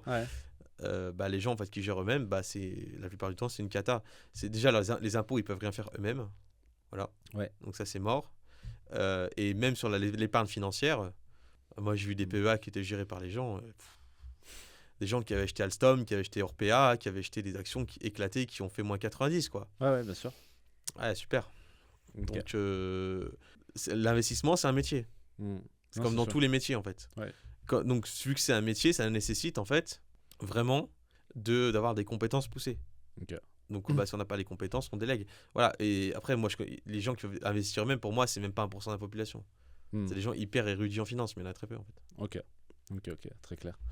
Et par rapport à ça, justement c'est vrai que tu sais en termes d'investissement, tu l'as dit, on entend, tu vois, des fois, parfois, quand tu regardes l'investissement, tu te dire, bah voilà, des gens qui vont dire, ouais, on n'a pas besoin des conseillers en gestion de patrimoine, vous pouvez investir, investissement passif, vous pouvez y accorder seulement 5 minutes par mois et tout mettre en ETF, suffit. Voilà. Oui, alors alors, ils ont tort à moitié, on va dire. C'est vrai et pas vrai. C'est vrai dans une partie que tu mets tout en ETF. De toute façon, tu auras beaucoup mieux que le livret A, c'est sûr. Tu auras beaucoup mieux. Voilà. Le problème, c'est que ces gens-là, ils n'auront jamais le réflexe de vendre et d'acheter au bon moment. Ils le font jamais, en fait. Bien sûr. Tout le monde achète quand c'est haut, tout le monde vend quand c'est bas. Donc, en fait, leur performance sera pourrie à cause d'eux. Pas à cause de l'ETF. Parce qu'un ETF Nasdaq, ça fait 400% depuis 10 ans. Donc, ça va. Hein. C'est quand même 20-30% par an. Donc, c'est très bien. Mais le problème, c'est que même si tu mets tout en ETF, bah, ils vont acheter quand c'est haut, ils vont vendre quand c'est bas. En fait, dès qu'il y a une crise, les gens paniquent. Oui, bien sûr. Voilà, alors que moi en 2020, c'est une anecdote assez marrante et assez vraie. J'avais peut-être une cinquantaine de clients à l'époque, c'était pas beaucoup, bon là j'ai beaucoup plus, mais euh, je les ai tous appelés. J'aurais dit, je sais, mais c'était évident que c'était une crise conjoncturelle, le Covid. Hmm. C'est pas une crise financière. Que ça va remonter. Donc ça s'est éclaté. Donc en mars 2020, fin de mars 2020, on était à moins 30. Donc les marchés sont écroulés. On était pas loin de 2008, qui est le pire crack financier depuis 1929. Et ben, j'aurais dit, c'est le moment d'acheter. C'est le moment de remettre du cash. Il y en a 5 qui m'ont suivi. Les 5, ils ont fait l'année à plus 35. Voilà. Okay. Et moi aussi, j'ai fait. Voilà. Donc moi, j'ai tout mis à ce moment-là. Voilà, et ceux qui m'ont pas écouté, ils m'ont pas écouté, c'est leur problème. Mais donc, ils feront la même chose, parce que de toute façon, il y aura un prochain crack, c'est sûr. On sait pas quand, mais il y en aura un. Ça peut pas tenir. Voilà, ça ne peut pas tenir. Vous avez des baleines partout, vous avez des... bon, les baleines, vous mettez sur Google les baleines financières, vous verrez ce que c'est. Vous avez je mettrai la description de toute façon, le petit bandeau. Ah, c'est ça. Et donc, de toute façon, voilà, vous avez des too big to fail en permanence. Vous avez des États qui sont au bord de la faillite. Il n'y a pas que la France, hein, l'Italie, il y a plein d'États européens qui sont vraiment dans une situation catastrophique. Vous n'avez pas de croissance. Voilà, pour l'instant, les marchés financiers sont anormalement hauts, en fait. C'est juste que c'est une décorrélation totale avec l'économie réelle. Et donc, ce qui fait que ces marchés-là c'est une bulle, c'est tout. Enfin, la bulle, elle va péter. Et quand ça va péter, ça va vraiment péter. Voilà. Okay. Quelles sont pour toi les erreurs que les entrepreneurs peuvent faire justement en matière d'investissement et est-ce que tu as l'impression que les entrepreneurs sont assez au courant des investissements qu'ils peuvent réaliser avec leur boîte Pas du tout, voilà, absolument pas. Ouais. Ils sont aussi ignorants que les personnes physiques. Non, en fait, parce qu'il y a beaucoup d'entrepreneurs qui ont des trésoreries énormes et qui en font rien. Okay. Parce que leur conseiller bancaire leur a conseillé de faire un magnifique compte à terme avec 1% de rendement par an. Donc c'est bien, parce que la banque, elle bloque les fonds, par contre. Elle bloque les fonds pendant 2 ans. Elle fait de la thune, mais par contre, il donne qu'1%. Voilà. Donc c'est ça qui se passe. On sent que tu aimes bien les banques, en tout cas. Ah oui, j'adore les banques, c'est mes amis. Mais je préfère les fonds d'investissement. Voilà. Okay. Mais non, mais après, je travaille avec des banques qui sont bien, mais pas toutes. Moi, j'irais contre BlackRock, par exemple. Hein. C'est BlackRock, Vanguard, ils ont des très bons ETF. Voilà. Donc, moi, je pense qu'il y a de bons partout. C'est tout. Voilà. Okay. Donc, par exemple, voilà, donc, ils peuvent faire travailler leur argent. Ceux qui ne savent pas comment faire. Vous avez des entrepreneurs qui ont des cryptos. Très bien. C'est bien d'avoir des cryptos. Sauf que les cryptos, avoir 100% crypto, c'est suicidaire, en fait. C'est fou, en fait, de faire ça. Demain, il y a Bitcoin, je vous rappelle, en 2022, il y a eu FTX. Donc voilà, vous tapez le scandale FTX, vous allez voir ce que c'est. Très rapidement, c'est les gens qui ont tout perdu. Voilà, Bitcoin, déjà, tous ceux qui avaient chez FTX, ils ont tout perdu. Et Bitcoin est passé de 60 000 $ à 10 000 voilà, en 3 mois. Bon, on peut pas. Si on est entré dans des entreprises, on peut pas investir dans ça, c'est pas possible. Donc, non, les entrepreneurs, malheureusement, ne sont pas mieux logés à la même enseigne et qu'eux aussi, ils ont besoin de conseils. Okay. Et est-ce que, à partir de justement un entrepreneur qui a de la trésorerie, est-ce qu'il y a un pourcentage ou un ratio, tu vois, où tu te dis, à un moment que tu génères un petit peu de trésorerie, je dois investir 5%, 10%. Ouais, non, alors, en fait, pour un entrepreneur, c'est simple. Tu définis dans le bilan, tu définis ton fonds de roulement. Ouais. Donc, c'est quoi ta trésorerie d'urgence? Ouais. Soit pour investir, soit pour payer tes salariés, soit pour payer tes fournisseurs, pour payer, voilà. Une fois que tu as ça, tu as la trésorerie excédentaire. Donc on investit que la trésorerie excédentaire. D'accord, voilà. ok. Après, moi quand je vais voir un chef d'entreprise, vraiment, je prends 2 heures pour comprendre son business. D'accord. C'est la clé en fait. C'est de se dire, tu as besoin d'investir combien, tu as besoin de combien pour payer tes salariés, tu as besoin de combien pour... parce qu'il y en a qui ont des stratégies de croissance. Bon, il y en a certains, par exemple, moi mon cousin, il a acheté un local. Parce qu'il y a une boîte dans le BTP, c'est la boîte de mon oncle. Bon, il a fait x10 en chiffre d'affaires, il a acheté un énorme local. D'accord. Bon, ça lui a coûté plusieurs millions. Voilà. Bon, ça, il a dû le faire financer. Donc ça a dû, une partie de la trésorerie, elle a dû aller dedans. Il y a d'autres chefs d'entreprise, par exemple, qui sont consultants. Voilà, un consultant, il n'a pas de frais. Il a sa bouffe et il a ses déplacements, c'est tout. Voilà. Et il peut travailler où il veut. Donc un consultant, s'il se fait 150 000 par an en bénéf, très bien. On va remettre 150 000 par an. Donc c'est vraiment du cas par cas. Ça peut être de l'entreprise, du bâtiment ou de la grosse boîte qui investit et qui a vraiment besoin d'investir dans du capital. C'est des investissements capitalistiques. Donc c'est le CAPEX en finance. Ouais. Donc là, c'est une boîte à gros CAPEX. Il faut vraiment... donc il faut de la trésor, il faut de l'emprunt, il faut surtout faire financer à un quasi personne individuelle comme un consultant qui n'a pas besoin de CAPEX et pas besoin d'investissement. Aujourd'hui, tu fais beaucoup de... Donc, on en a parlé, tu délègues seulement la partie communication. Ouais. Tu gères combien de clients? Là, 180 environ. Et est-ce que tu es encore, je dirais, en mesure d'en gérer plus tout seul, ou tu as pour objectif de déléguer? J'ai de la capacité, mais justement, c'est pour ça que là, je suis en train de recruter. Ok, d'accord. Donc, c'est bon signe, hein, quand tu recrutes, c'est que tu développes. Complètement. Donc, oui, à un moment, quand vous êtes débordé, il faut déléguer de toute façon. Et moi, je suis pour le déléguer alors, à des bonnes personnes, des personnes sérieuses, qui sont bien formées. Voilà. Forcément. Pas à des charlots, mais oui, là, il faudrait un super assistant, en fait, quelqu'un qui fait mon administratif. D'accord. En France, c'est pareil. On est emmerdé par l'administratif, mais emmerdé à un point. Mais je ne suis pas le seul. Hein. Demandez aux agriculteurs, demandez aux vignerons, demandez aux industriels, demandez à tous, aux gens du bâtiment. Ils vont diront tous la même chose. On n'a que des papiers tout le temps. Voilà. Ouais. Alors moi, je comprends que c'est normal. Les clients placent leur argent. Donc il faut les protéger. C'est normal. Donc voilà, il y a l'ORIAS, il y a l'AMF, il y a la CPR, il y a tout ça qui protège. Sauf que leur envoyer 50 milliards de documents, ça sert à rien. À un moment, on a envoyé le questionnaire du client, on a envoyé son autorisation, on a envoyé sa pièce d'identité, on a envoyé toutes ces informations, c'est bon. Voilà. Ouais. Donc oui, déjà, pour déléguer ça, moi j'ai des collègues qui payent des assistantes que pour ça. Ouais, bien sûr. Elles sont payées au SMIC pour faire que de l'administratif. Ok. Donc pour moi, c'est des bullshit jobs qui ont été créés juste à cause de la bureaucratie française. On en est arrivé là, en fait. Et c'est pareil, du coup, donc moi, je voudrais surtout un bon commercial, quelqu'un qui me représente, qui soit là aux événements, qui fasse ma promotion, qui ramène beaucoup de clients, un chasseur, et un gars qui fait l'administratif. Donc déjà ça, et après, plus tard, oui, je voudrais un numéro 2, donc un bras droit, quelqu'un qui soit vraiment stratégique et qui soit comme moi, voilà, qui est donc un clone, voilà. Et ensuite, la communication, pourra pas internaliser, ça on verra. Et après, j'ai un autre projet de création technologique, donc ça c'est pour après. Ça coûtera plusieurs millions, mais je crée le Uber de la finance. Voilà. Oui, ça tu me l'avais dit. Voilà. Ok. Je vais justement on va rester un petit peu sur la partie recrutement. Oui. Sur cette partie-là, donc les premiers objectifs, c'est de recruter un mec qui va aller te chercher plus de contrats et quelqu'un qui va t'aider sur la partie administrative. Est-ce que c'est compliqué aujourd'hui de recruter, et toi, quels sont tes critères justement de recrutement? On va commencer par la personne par le sales, celui qui est censé aller chercher de nouveaux contrats. Ouais, alors ça dépend où. Alors, en France, oui, c'est compliqué de recruter parce que c'est compliqué de trouver les bons profils. D'accord. Bon, après, moi j'ai la chance d'avoir fait les SEC et les Sciences Po, donc j'ai accès au service carrière des deux écoles. Ouais. Donc c'est pas très compliqué de mettre une annonce et de leur dire, bon, bah je cherche tel profil. Donc ce sont des très bons profils, mais qui sont chers. Tu as commencé à avoir déjà des premiers profils Non, parce qu'en fait, moi je recrute à Dubaï. Mais ok, d'accord. C'est pas pareil, mais parce qu'en fait, en France, je paye quelqu'un 2000, ça me coûtait 4000. Ouais. Voilà, donc aucun intérêt de recruter ici. Voilà. Et Dubaï, ça va te coûter combien? Zéro charge, donc quelqu'un, je paye 2000, ça me coûte 2000. Okay. Voilà, donc c'est hyper transparent.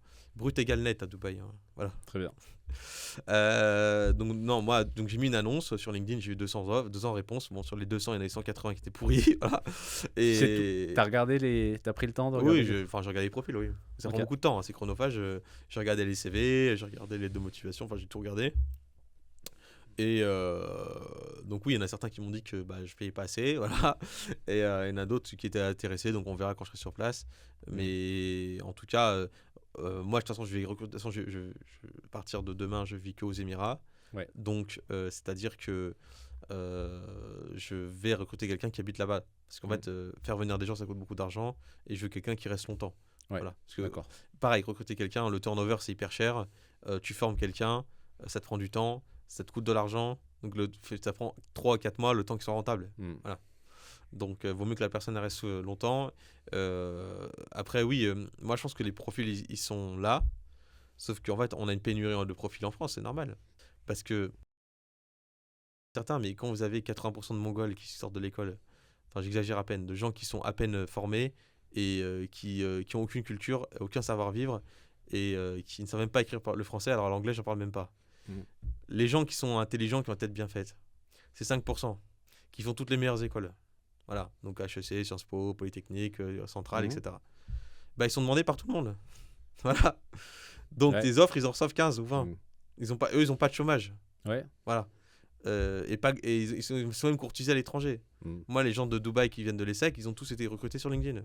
Voilà. Oui, bien sûr. Donc, après, est-ce que tu considères que justement les gens qui ont... C'est que le système français est fait comme ça, où on se dit les gens qui ont la tête bien faite, ils vont justement faire les études dans les grandes écoles, les études de médecine, etc. Et c'est vrai que tu rencontres quand même pas mal de personnes intelligentes. Après, c'est vrai qu'il y a aussi beaucoup de personnes qui ont également la tête bien faite, mais qui rentrent aussi pas forcément dans les codes de toute la partie éducation, etc. C'est pour ça que ces personnes-là, soit tu les aides pour s'en sortir en tant qu'indépendants, ou sinon tu leur donnes les capacités de s'instruire par elles-mêmes. Mais moi, je suis tout à fait d'accord. Par exemple, la France a un système qui est ultra élitiste et qui est justement pas méritocratique, alors qu'en Suisse, par exemple, tu as 50% des gens qui vont à l'université. Même pas, en fait. Et en fait, c'est très bien. Parce qu'en fait, là-bas, c'est les personnes qui vont pas à la fac, ils sont redirigés vers des métiers à haute valeur ajoutée. Donc l'artisanat de luxe, tout ce qui est le bâtiment, voilà, des métiers qui on peut être électricien et plombier et gagner très bien sa vie. Hein. D'ailleurs, il nous en faut. Donc il faut ces métiers-là. Il n'y a pas de sous-métier, c'est des métiers très bien. Moi, j'en vois qui gèrent très très bien leur vie. Voilà. Donc on a un vrai problème avec l'apprentissage dans ce pays, même si ça se développe. Heureusement, maintenant, il y a de plus en plus de formations d'alternance, donc c'est très bien. Mais il faut continuer à... oui, il y a des gens qui n'ont pas eu la chance, c'est vrai, d'arriver à Sciences Po, à HEC, à Polytechnique, mais qui sont pas bêtes, et il faut leur donner leur chance aussi. Et justement, donc, parle-moi un peu plus de Dubaï. Quelle va être la stratégie justement à Dubaï, parce que même en plus, je suppose qu'il y a plusieurs pays qui peuvent être intéressants quand on est conseiller en gestion de patrimoine. Tu es présent, tu as des partenariats. Tu as des partenariats au Luxembourg, tu as des partenariats en Suisse. Donc, pourquoi tu es parti à Dubaï et justement, tu t'es pas installé en Suisse? Non. Tu t'es pas installé au Luxembourg? Alors, c'est parce que c'est hyper stratégique, parce qu'en fait, c'est la zone qui se développe la plus au monde, c'est l'Asie. D'accord. 80% des IDE, c'est en Asie. Les IDE, tu vois? Investissement direct à l'étranger. D'accord. Okay. Ça comprend quoi les IDE? Ça comprend les capitaux financiers, les projets industriels, les projets Tesla qui construit une usine en Chine, c'est un IDE. D'accord, ok. Voilà. Les projets immobiliers, tout. Donc, quand la zone qui se développe la plus au monde, c'est l'Asie, l'Inde, qui a un taux de croissance énorme, qui se développe à une vitesse gigantesque. C'est hallucinant ce qui se passe en Inde. Et moi, la première chose que je vais faire, c'est aller en Inde et aller en Chine. Okay. Vous savez, la Chine qui se porte bien, même si l'immobilier s'est écroulé, en Chine, globalement, leur industrie fonctionne toujours. C'est un pays quand même très solide. Voilà. Ok, il y a le Japon et la Corée du Sud qui sont morts, mais eux, c'est des vieilles économies. Vous avez l'Asie du Sud-Est, vous avez la Thaïlande, le Cambodge, le Vietnam. Vous avez Singapour qui est une merveille, c'est la Suisse du Moyen-Orient. Pas du Moyen-Orient, pardon. Ça, c'est Dubaï. De l'Asie, voilà. Donc, vous avez 3 milliards de personnes. Donc, sur les 3 milliards de personnes, potentiellement, il y en a des millions qui ont des millions. Voilà. C'est mécanique, en fait. Alors, ma stratégie, c'est d'aller chercher ces gens-là. Okay. Donc, d'aller chercher ces personnes. Donc, les grosses fortunes d'Asie. Alors, oui, ça passe par réseautage. Oui, culturellement, c'est très différent de l'Europe. Voilà. Et de toute façon, voilà, pour moi, ce qui reste en Europe, c'est des partenaires. C'est-à-dire que la Suisse, c'est très bien pour investir. Bon, il faut 500 000 pour investir là-bas. Voilà, c'est assez haut de gamme. Mais c'est bien pour les personnes qui veulent rester en Europe. Voilà, c'est le pays qui s'en sort le mieux, ok. Le Luxembourg, c'est intéressant aussi pour les gens qui ont moins de 200 000, parce que c'est un peu plus bas et qui veulent rester dans l'Union européenne. Bon, ok. D'accord. Moi, j'ai décidé de sortir de l'Union européenne, qui pour moi est une horreur bureaucratique, de l'euro, parce que il y a un danger sur l'euro, il y a un véritable danger sur on ne sait pas ce que va devenir l'euro. Voilà. Parce que pour l'instant, c'est l'Allemagne. Alors, bon, je fais un petit peu technique, mais vite fait. C'est l'excédent des comptes courants de la Banque Centrale Européenne. Donc, c'est-à-dire que l'euro, comment ça fonctionne? Vous avez des banques centrales. Donc, vous avez la Banque de France, la Bundesbank en Allemagne, la Banque d'Espagne, etc. Donc, c'est les banques centrales nationales. Nationales, qui ont été gardées. Qui détiennent les réserves en euros du pays. Donc, l'euro, c'est un change fixe. Hein. Donc, 1 euro en France ou 1 euro en Allemagne. Sauf que la plupart des capitaux sont partis en Allemagne. Voilà. Et sont partis des pays du Sud. Donc c'est-à-dire que l'Allemagne, ils ont un excédent gigantesque, monstrueux, et la France a un déficit monstrueux. Donc ce qui fait que là, l'Allemagne, pour l'instant, s'en sortait bien pendant 10 ans, parce qu'ils avaient une monnaie qui était trop faible, l'euro, par rapport à leur industrie. Alors que la France, c'était l'inverse. L'euro, c'est un drame parce que c'est une monnaie beaucoup trop forte par rapport à nos capacités industrielles et notre compétitivité. Ça veut dire quoi une monnaie faible et une monnaie forte? Alors, c'est la valeur de la monnaie. Donc, la valeur de la monnaie, c'est un échange, en fait, un système d'échange de valeur. On a décidé d'imprimer des pièces et d'imprimer des billets parce que c'était plus simple d'échanger, en fait, des biens et des services de cette manière-là que de faire du troc. Voilà. Donc, les monnaies, en fait, une monnaie forte et une monnaie faible, c'est relatif par rapport à une autre. Donc, je prends un exemple simple. Vous prenez euro, franc suisse. Le franc suisse est plus fort parce que vous avez le marché d'échange qui s'appelle le Forex et parce que les gens achètent du franc suisse et vendent de l'euro. Parce que les gens ont plus confiance en la Suisse qu'en l'Union européenne. Parce que, pour rappel, la Suisse n'est pas dans l'Union européenne. Hein. Voilà. Donc, ils ont leur propre monnaie, le franc suisse. Le dollar, c'est pareil. Le dollar, pour l'instant, c'est la plus grosse monnaie mondiale. C'est 70% du commerce qui se fait en dollars. Là, il y a les BRICS qui essaient d'en sortir, mais pour l'instant, le dollar reste pour l'instant hégémonique. Donc, les Américains n'ont pas pour l'instant, ils ne payent pas leur dette parce que c'est payé par le dollar. Donc, pour répondre à la question de manière simple, c'est une monnaie s'apprécie ou se déprécie par rapport à la valeur d'une autre, mais pas que, par rapport aussi à la décision de la Banque centrale. Donc, la Banque centrale européenne, si elle imprime énormément de monnaie, donc ça s'appelle la planche à billets, ce qu'elle a fait depuis 2008, ce qui est une catastrophe, parce que c'était leur seul moyen de sauver les banques. Hein. C'était la planche à billets, sinon ils étaient morts. Hein. Et de sauver les États du Sud. Parce que la crise des dettes souveraines avec la Grèce, l'Italie, l'Espagne, l'Irlande à l'époque, c'est des pays qui étaient en quasi-faillite. Si ils n'avaient pas fait la planche à billets, ils étaient morts. Enfin, l'euro était mort. Donc, ils ont fait le quoi qu'il en coûte. Donc, ça ne date pas que de Macron. Hein. C'est Draghi. Hein. C'est whatever it takes. Voilà. Ils ont fait le whatever it takes. Donc, ils ont fait ce qui s'appelle le quantitative easing, le QE. Donc, le quantitative easing, c'est complètement interdit par les traités européens. Mais ils l'ont fait quand même, on s'en fout. Donc la Banque centrale prête indirectement de l'argent des États. Voilà. Donc elles ont renfloué tous les États. Donc ce qui a fait que quand les taux sont passés de 5% à 1%. Bon, vous avez des taux à 1. Qu'est-ce qui s'est passé? L'immobilier a pris 40%. Parce que ça coûte plus rien, donc les gens s'endettent à mort. Voilà. Et donc ça fait de l'inflation au final. Ça fait énormément d'inflation parce que quand la valeur de la monnaie elle baisse, pour expliquer la valeur de la monnaie, pour être simple, c'est quand une banque centrale imprime de la monnaie. Quand, je sais pas moi, vous avez 1000 euros. Ok, il vous donne 1000 euros. La banque centrale, elle réimprime 1000, donne 2000. Bon, vous êtes plus riche, vous avez 1000 euros de plus. Sauf que ces 1000, c'est 2000 euros qui valaient avant, ils en valent plus que 1000. Donc en fait, la valeur de la monnaie, elle baisse.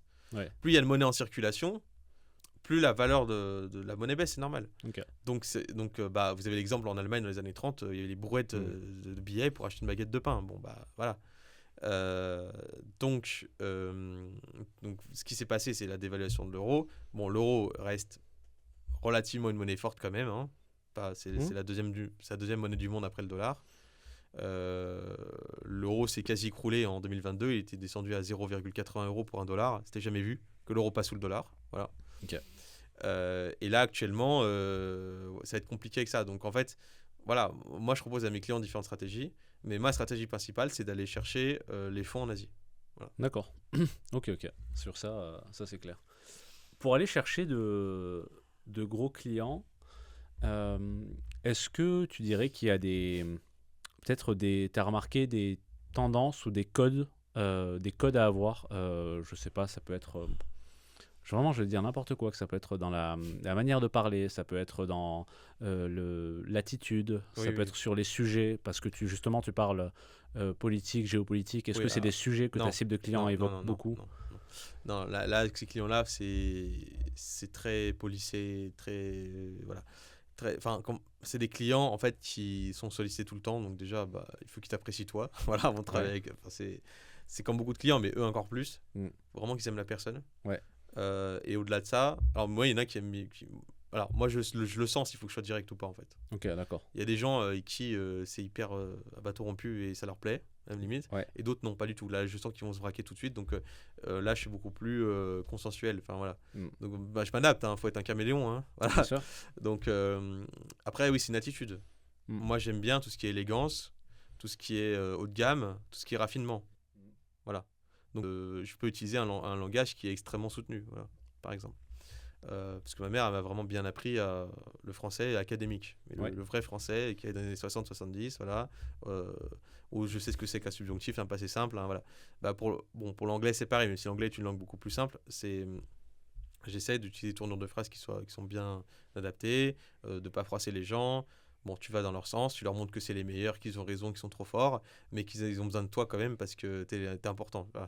Comment justement quelle est ta méthode pour convaincre un client, et notamment si tu peux sentir qu'il y a un peu de réticence au début, comment tu vas l'amener à te faire confiance et à signer tout simplement un contrat avec lui? J'essaie de comprendre quel est le nœud du problème en fait. Parce que quand il y a une objection, quand il y a une... ou tu le vois même. Ou un frein, une réticence. réticence. Quand la personne t'écoute pas, c'est qu'à un moment elle s'en fout. En fait. Je veux dire, tu le vois tout de suite. Okay. C'est bien parce que quand tu es en rendez-vous, c'est comme un prof qui est de l'autre côté. Hein. Ça se voit tout de suite. Même tu fais une conférence, je donne souvent des conférences, tu vois les gens qui écoutent et les gens qui écoutent pas. Ouais, bien sûr. J'essaie de les rassurer, j'essaie déjà de comprendre, de creuser en fait. Il faut creuser le sujet. Ouais. Mais il y en a qui me disent oui, on place en Suisse, mais c'est dangereux. Mais pourquoi c'est dangereux? Mais voilà, donc après je les rassure, je leur dis non, c'est pas dangereux parce qu'en fait tout est déclaré, tout est légal.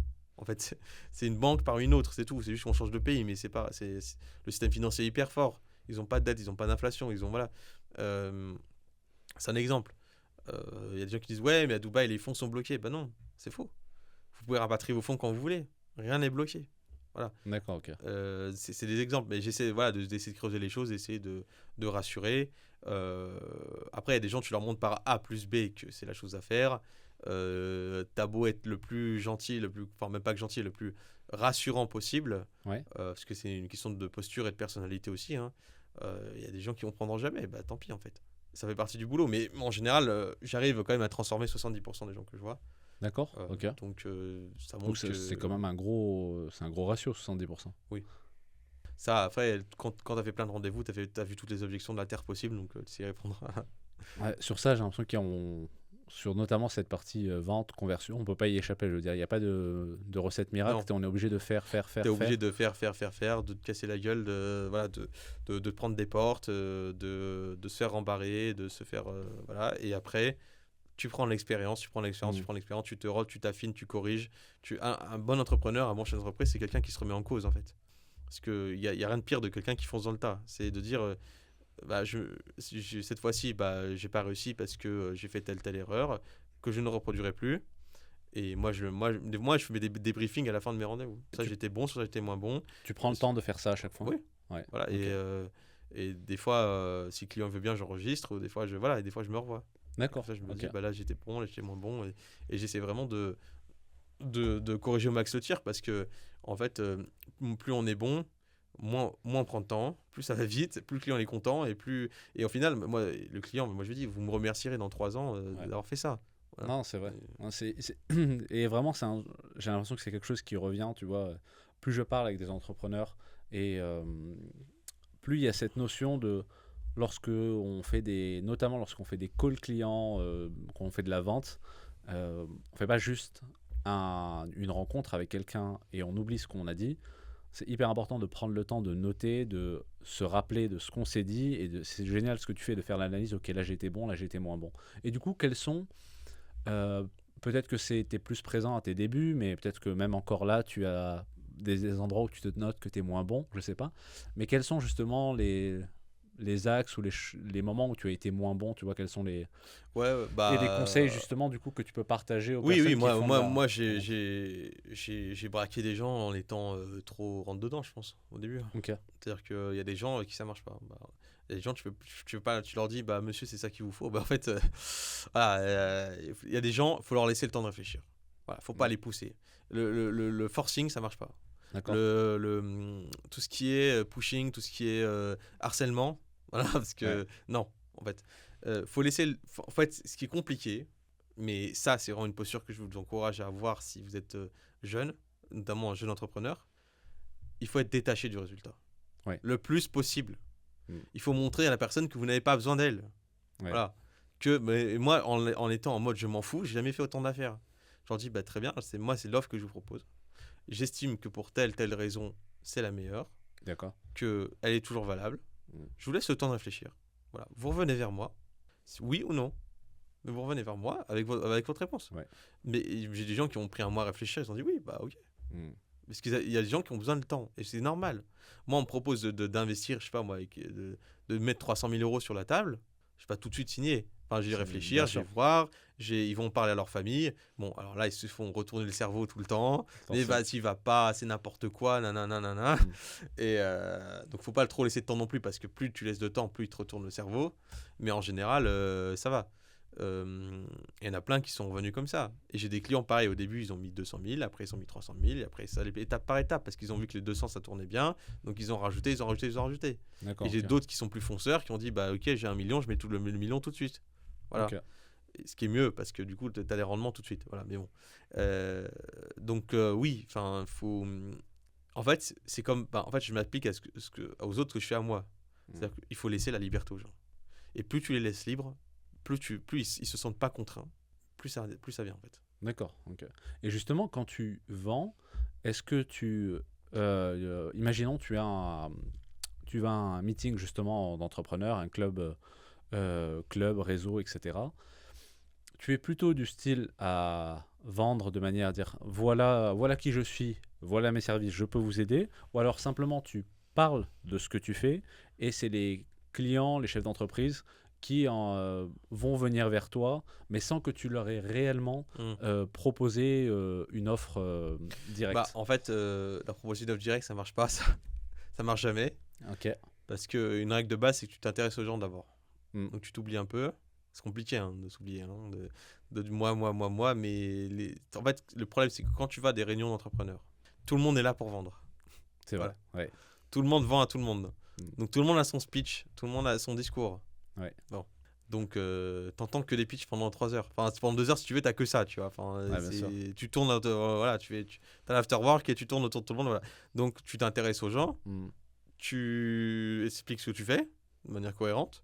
Tu prends les cartes, tu prends le numéro, tu prends tout ça. Tu donnes tes numéros, tu donnes tes coordonnées. Moi, je rappelle les gens. Les gens avec qui c'est bien passé, j'estime, enfin, ça se voit que ça passe bien ou pas, tu vois. Ouais, bien sûr. Il y a des gens avec qui c'est comme les amis, tu vois. Ouais, bien sûr.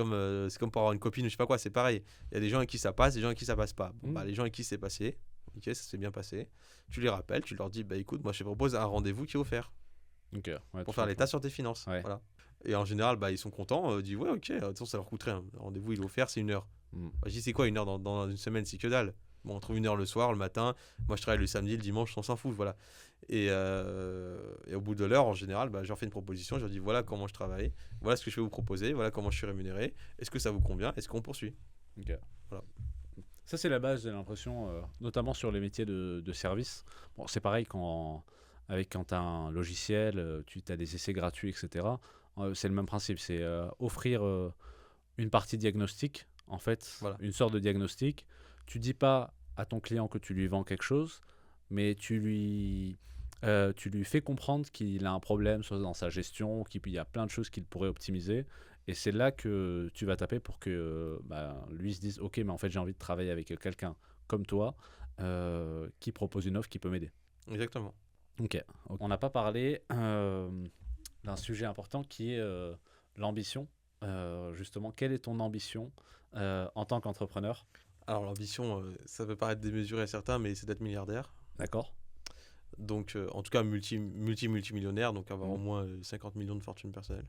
D'accord. Donc rentrer dans le club des Ultra Net Worth Value, donc les ultra riches.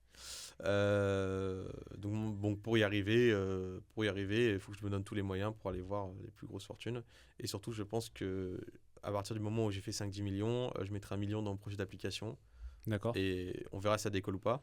Voilà. Et si ça décolle, là, il y a moyen d'avoir une énorme boîte. Parce que je vais faire quelque chose vraiment d'accessible cette fois-ci. Ouais. Parce que là, j'ai un métier assez select. Bien sûr. Mais donc d'avoir une application où tu te poses des questions sur tes impôts, où tu veux placer de l'argent, etc. Comment on fait? L'application trouve un conseiller à côté. C'est vraiment de la mise en relation, quoi. Et dans l'application, il y aura aussi une IA qui pourra aider à la prise de décision D'accord. avec un abonnement et tout. Donc, mais ça coûte très cher. Et bon, même si je pense que Dubaï, ils vont me prêter de l'argent, il n'y a pas de problème. Là-bas, ils te prêtent ce que tu veux. Voilà. C'est comme aux États-Unis. Mais ça, c'est dans un deuxième temps. Donc, ça, ce qui permettra peut-être de devenir milliardaire. Mais par contre, devenir multimillionnaire, oui, ça, c'est facilement atteignable. Sachant qu'en plus, dans l'immobilier, tu as le levier bancaire. Donc, bon, c'est pas compliqué d'acheter plein d'apparts. Voilà. Donc ça, c'est mon objectif. Et mon objectif, c'est surtout de construire un empire qui soit stable, en fait. Ouais. Et qui soit reconnu partout. Moi, je vais avoir un bureau donc à Dubaï, c'est bon. À Paris, c'est bon. Peut-être à Zurich, on verra. Après, je vais avoir un bureau à Hong Kong, un bureau à Delhi, un bureau à Singapour. J'ai fait quasiment la terre entière. Enfin, voilà. D'accord. Pour quelqu'un, justement, qui a cette ambition-là, qui a envie qui a de grandes ambitions financières, qui veut justement gagner plusieurs millions d'euros, de ce que je comprends, et tu me corriges si c'est faux, si tu avais une sorte de conseil ou de stratégie, j'ai l'impression que c'est aller chercher en fait, le haut du panier, et de vendre des services idéalement justement à des personnes qui ont beaucoup d'argent. Oui. Moi, c'est ce que je vois, c'est c'est d'aller des conseils que je vois. les gens qui ont au moins 1 million à investir. Ouais. Et après, entre 1 million et 5 millions, 10 millions, l'infini. Voilà. Moi, si demain je rencontre, je sais pas moi, le prince du Qatar ou ou une famille très riche, parce qu'il y en a, hein, à Abu Dhabi, il y en a plein, hein, des familles très riches. Parce que eux, 1 million, c'est des cacahuètes, hein, c'est plutôt 10-20 millions minimum. Qui disent on a 10 millions, on a une fortune de 200 millions, on te donne 10. Ok, très bien, bah, je prends les 10 et je les investis. Voilà. Est-ce que tu trouves que ces personnes-là dépensent leur argent facilement et justement, ça peut être du conseil, du coaching. Non, ils crament leur argent, ce qui est complètement ridicule. Par exemple, en Arabie Saoudite, ils crament leur argent, ils ont leur projet de Neom là, dans la ville. Là. C'est une aberration totale. Ce truc, j'espère que ça ne verra jamais le jour parce que s'ils mettent 200 milliards là-dedans, c'est qu'ils ont rien compris. Oui, ils brûlent leur argent. C'est-à-dire que c'est très en mode j'ai de l'argent, je le montre.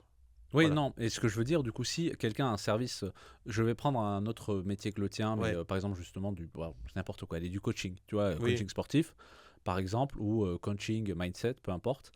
En fait, si tu peux aller voir ces personnes et leur fournir un service qui est pricé beaucoup plus cher que ce que tu pourrais pricer ici. Mais bien sûr. Ouais. Mais aux États-Unis, tu as des personnes qui payent $3 000 l'heure de coaching. Hein. Tu as des avocats qui prennent $10 000 de l'heure. Sachant qu'en soi, ça pourrait être exactement quasiment le même coaching qu'une personne à qui tu le fournirais un service à 100 balles. Mais même, tu es obligé de le faire. Ouais. Parce que moi, si je sais pas, si je facture pas minimum 5-6% de frais à ces personnes, ils vont me dire, mais c'est du bas de gamme ton truc. Ouais. C'est de la merde. Donc il y a une perception de la valeur juste par le prix. Oui, mais quand tu vas chez LVMH pour t'acheter ton sac, quand ils achètent leur Birkin là, chez Hermès, quand ils achètent leur Rolex ou leur Mercedes ou leur Ferrari, si la Ferrari elle n'est pas à 400 000 balles, ça ne coûte pas 400 000 balles à faire une Ferrari, ça ne coûte même pas 100 000. Mais si elle n'est pas à 400 000 balles, la Ferrari, c'est juste qu'ils vont dire que c'est de la merde, c'est une voiture bas de gamme, j'en veux pas. Tu es obligé de te placer sur un segment très haut de gamme, mais tu peux segmenter ton offre. Moi, c'est ce que j'ai fait. J'ai mon cabinet My Patrimoine pour l'Europe qui est de la gestion de patrimoine classique. Ok. Et mon groupe, c'est plutôt le très haut de gamme. Voilà. Ok, d'accord. Et c'est bien parce que souvent, j'ai l'impression que c'est souvent sous-pricé, tu vois. Et notamment, on va revenir sur le cas de la France. C'est clair. Où on a peur justement d'aller taper dans le haut de gamme. Oui, parce que ça, c'est une stratégie qui est très mauvaise, mais c'est pareil dans l'automobile. L'automobile, qu'est-ce qu'ils ont fait ? C'est qu'ils ont fait, t'as les Peugeot, les Renault, etc. C'est des voitures moyens, bas de gamme. Ils sont jamais allés dans le haut de gamme. Ils essayent maintenant, mais c'est un peu tard avec DS. Mais voilà, c'est pareil pour tout en fait. Les Français ne veulent pas payer. Voilà. Ils veulent tout gratuit. Non, en fait. Moi, je vends pas de formation. Tous les gens qui vous vendent des formations sur Insta, c'est des escrocs en fait. Voilà. Si vous voulez du conseil, vous payez pour le conseil. Vous allez voir un avocat, vous payez de l'avocat. Un gestionnaire, parce que moi, plein de fois, alors moi j'ai eu des cas, un autre cas récent aberrant, où la personne m'a demandé les coordonnées de mes clients pour se rassurer, pour qu'elle appelle le client. Mais moi j'ai dit, mais il y a le secret professionnel déjà, j'ai pas le droit. 2, il y a le RGPD, j'ai encore moins le droit. Et 3, en fait, mais je vous propose une heure de rendez-vous. Vous voyez ensuite. Non, il y a un vrai problème ici que les gens ne veulent pas payer. Alors dès que ça sort des cadres qu'ils connaissent. Pour du conseil, du coaching, etc., ils veulent pas. Est-ce que tu penses pas que c'est aussi lié, peut-être, je dirais pas lié, mais du moins renforcé par la situation économique où on voit qu'on est quand même dans une situation économique compliquée Ouais, ouais, c'est vrai. pour une très grande partie de la population Malheureusement, française. oui. Ouais. Et justement, dans ces situations-là de crise, on a forcément encore plus la peur de se faire arnaquer, Oui, donc c'est la vrai. peur de Oui, c'est dépenser. vrai, c'est vrai. Et j'entendais c'était dans un dernier épisode aussi que j'entendais, c'est que malgré ça, c'est plus on a peur de se faire arnaquer, plus c'est le pire moment où justement on risque de se On se faire fait arnaquer, arnaquer. ouais, bah oui. Ouais.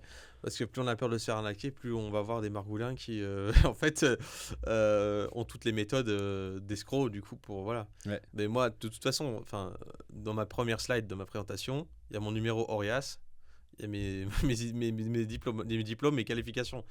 Et ils vont sur Internet, ils tapent mon nom, il y a tout, hein. Ouais, bien sûr. Il y a ma boîte, il y a tout. C'est pas compliqué Non, de te voilà, trouver. c'est pas compliqué de me trouver, non, pas du tout. Je suis référencé partout, donc il n'y a pas de problème.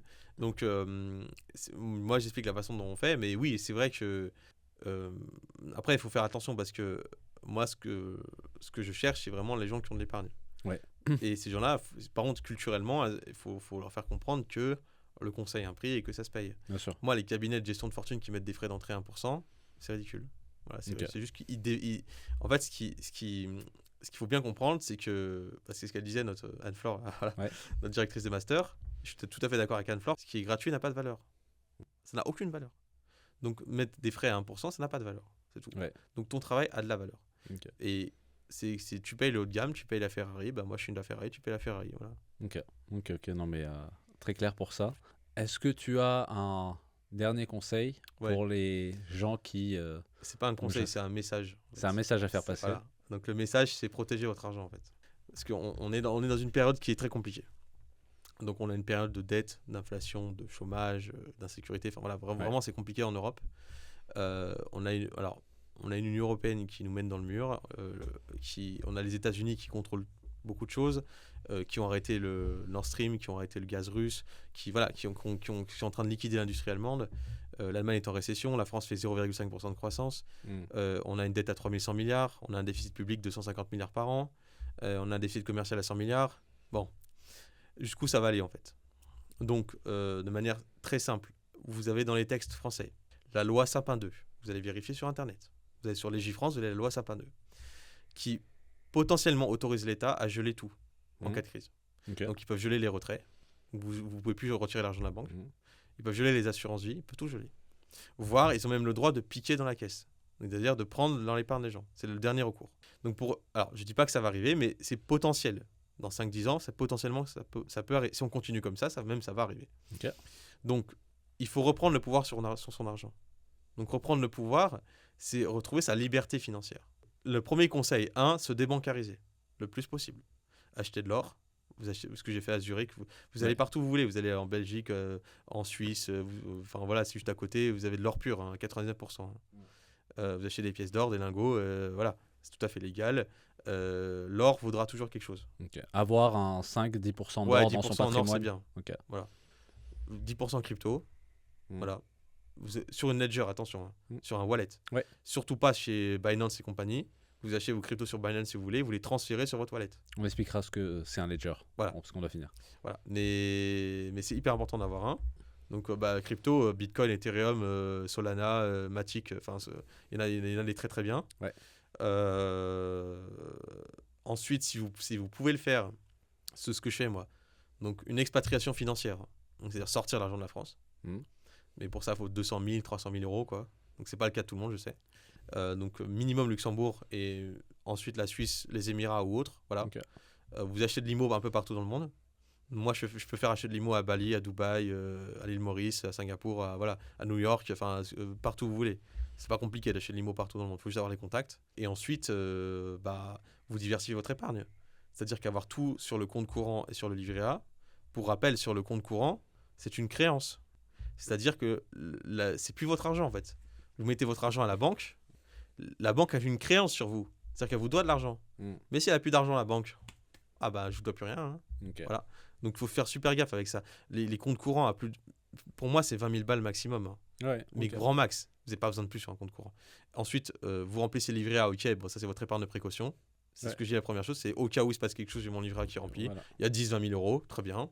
Et ensuite, une fois que vous avez rempli votre livret A, vous investissez tout le reste. Ok, très clair. Bah parfait.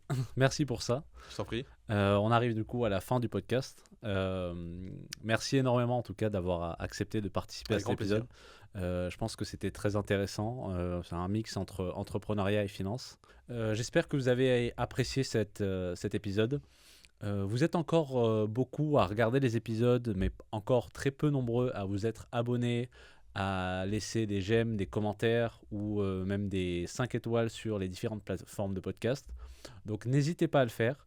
Ça sera vraiment génial pour porter la voix de ce podcast. Je nous souhaite de nous voir très bientôt pour un nouvel épisode de la capsule. Merci en tout cas Mevlana et je te souhaite une très bonne continuation. Merci beaucoup, à très vite. Merci.